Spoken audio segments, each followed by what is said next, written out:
আল্লাহ তাআলা বলছেন, ومن أعرض عن ذكري فإن له معيشة ضنكا ونحشره يوم القيامة أعمى। রব্বুল আলামিন জানিয়েছেন, যারা আল্লাহ তাআলার জিকির থেকে মান আরাদা আন যিকরি, যারা আল্লাহ তাআলার জিকির থেকে দূরে থাকবে, ফাইন্না লাহু মাঈশাতান দানকা, আল্লাহ রাব্বুল আলামিন বলেছেন তারা দুনিয়ার ভিতরে সব দিক দিয়ে, মানসিক দিক দিয়ে, আর্থিক দিক দিয়ে, চতুর্দিক দিয়ে তারা সমস্যার মধ্যে পড়ে যাবে, কোনো অবস্থাতেই শান্তির মুখ দেখতে পাবে না। এবং আল্লাহ তাআলা বলেছে, ওয়া নাহশুরুহু ইয়াউমাল কিয়ামাতি আমা, হাসরের ময়দানে তারা অন্ধ হয়ে উঠবে, তারা চোখে দেখতে পাবে না। সেদিন চিৎকার মারবে, হায় হায়, আজ আমি কেন অন্ধ?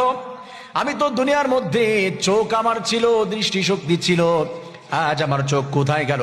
আমি কেন অন্ধ হয়ে গেলাম?